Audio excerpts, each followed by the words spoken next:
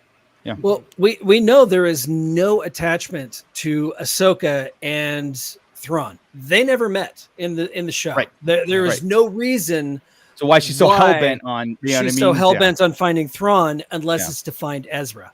That's what it's all about. So I'm hoping beyond all hope that Ezra is still alive. Well, it would be that thing where it's like somebody's got to get to Ezra before that like I said, if he's going dark or whatever, and they feel, and Ahsoka's got to get to him before Thrawn Morgan gets to him, or the Emperor, who knows.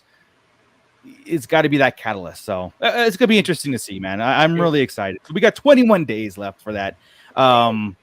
Yeah. But again, next week, okay, we're gonna wrap this up. That was cool. Next week we got the Rebels thing, and then the following week we got our countdown to Ahsoka, and then we got our Ahsoka premiere. I don't know who on the panel here is gonna be here, because I know we got out of towners, so I'm hoping that we get Chris from England. Oh, I'll be there in the beginning. It's like the 4th and 5th episode that I'm gonna be an issue with. Yeah, but you got hope he's really checking in at 4 a.m. Yeah, so we'll have to I'm excited. I'm just excited. I don't want to talk about it. I want everybody together on this. I've already seen it all, so I'll just videotape my stuff and then send it to you. Okay, and then this way you can have it. No problem. Put me in with George and everybody down here. Yeah. And then we can do it. Yeah. There you go. And I'll just be here like this. So. Why do we not always have these guys on the show? I don't know. I'll make they only room. come in special editions. Right. I'll make room. They can come on in. I'll make room. Yeah. Don't get closer to him, man. He'll disappear if you get closer to him. Don't scare him away. These get skittish. Yeah. All right, guys. Well, that's great. For all, this is why everybody should be subscribing to our YouTube channel. We have a lot of fun here. It's a very visual show, so all you audio people, make sure you get on the YouTube, man. It's awesome. So I'm going to kick it off to Ernie to get us out of here. If you guys have anything last minute things to say, the pit or whatever, I want to say thank you. It's been a long episode, but a very cool one to revisit, and hopefully it's in the archives again. And go visit our Thrawn episode we did last week to get the information on Thrawn, because that's a huge one. That's huge. What we're going to be, how he's going to impact Star Wars. So that's what she said. Yeah. I don't know if she really said that, Scott. Okay. You might have interpreted it that way. Woo, that's average. But if we're all done, I'll kick it over to Ernie to get us out of here. Thank you guys very much for joining us tonight, everybody in the pit. We greatly appreciate that. If you have friends that are asking you these questions, you need to send them over here for these great breakdowns, from Thrawn to now Rebels, and we'll have another one. So we hope that this helps you out. If we're missing something, please put it down there in the comments below, so that everybody watching this can also read those and see where we missed something. We thank you very much for that. That's the best thing. And if you are new here, hit that subscribe button, hit the bell for notifications, and hit all. And if you think we deserve so, go ahead and hit that thumbs up, please. And then you can follow us on all social media. We are on Instagram, Twitter, TikTok, and Facebook with 24/7 Star Wars Talk with Starlight Digest Central. Go back and catch all of our old replays, because we have other content on here, from toy reviews and past shows and so much more, to catch you up in these 20 plus days until Ahsoka goes on. We would greatly appreciate that. You can find us all at our own socials here. We got Darth Musher, the artist Scott Solo, Darth Dad, I'm the Fallen Fett. And then tonight's episode is sponsored by Tashi Station Emporium. For all your figure stand needs, go ahead and hit them up. He doesn't have anything by him right now at all. I'm always ready. Yeah, that is. All I got is these. All I got is all these of your window figures. things. I don't know what these are for. I have no clue what these will be for. But what's tease that? for you. Yeah, I don't know what that is. to go. But Tashi Station Emporium will be in SoCal at the event, digging in the toy box with myself and keeping the culture alive. Right now, it's $35 a spot. If you are interested, it will be where is it at again? Commerce. I'll be there. Yeah, City of Commerce. Scott, Mooch, myself, Josh. We have Artman Customs. Will be there also. He does the custom heads and paint them. Yeah, he'll have great product there. Marvel Kicks just said he's going to be there. I know, Playing With Myself, Adam, and all of us. It's going to be a cool hangout. There's going to be tons of other vendors. If you do live in the SoCal area, you know where Commerce is. Come join us, especially if you create or you have pins or you do something. It's going to be a cool hangout. Spots are only $35, but you got to let them know that the Fallen Fett sets you. And hurry up and jump in there because spots are going. This is growing pretty big. Yep. So it's going to be a cool hangout. That is at the end of the month of August. You can see 26th. It on my Instagram page from 4 to 8. And then come check out and get all of your figure stands that you need for Mooch, plus much, much more. Buy everything on my table and I'll sign something for you. I swear to God. Like I'll do it. Yeah. You're taking nothing home. Yes. Yeah. Oh, absolutely. man, that would be great. Yeah, wouldn't it though? Getting rid of all my Masterpiece Transformers. There we go. I'm taking some too. Yeah. God, I don't want to buy some from you. This is my biggest fear. Everybody's been saying, "Oh, I got to get rid of this," and I'm like, "Well, wait. What do you have?" Yeah, and I'm already in debt going into this thing. Like, I want to take a U-Haul down. Like that. That's what I'm saying. So we got to see what happens. But please come join us. You can check it out. Oh my! I know, right? Look at I sold everything. Well, then what's all this? Don't talk about it. Some really good deals. Yeah, I made like $1.23. Yeah. So do that. We are far away from a Sarlacc Digest hangout, but I did meet some people yesterday who were local, and I was telling them, so welcome to the show. This is us. We are all local. We do have upcoming stuff other than our May 4th, like toy drives, maybe some movie events. But if you're itching for something, the Toy Migos will have in their meetup on September 2nd for the Frankensons is where we'll be. That's the second. Mooch has been out there before. Always a good time, a good hangout. Yeah. And then we go eat after we're done toy hunting. So if you're waiting to meet some of us, come join us. That's what we got. Like I said, we always got a lot going down here locally that we want to try and do. So you can go back and actually watch that last May 4th event that I was talking to you about, or if you're a new listener. We got lots of cool things going on. Only way for us to go is up. We do have a little tease on that as well. So please stay tuned. So much more. We are about 20 days more away. So we'll get you on the right track to be there. Yeah, so exciting to be on the verge of Star Wars content, right? It always is. Like, absolutely, is cool, absolutely. Live in the moment. Take this time and just binge watch things and get up up to speed and get excited and watch Rebels. Watch Rebels. Yeah, especially now you've heard this background, like you have to, like seriously, it's a family and you got to get into that too. And if you don't, just listen to us and we'll fill you in. Exactly. We got you. We got you. All right. Cool. Thank you very much, guys. With that, we'll see you next week. Scott, keep it nerdy, everybody. Bye. This is Grand Admiral Thrawn.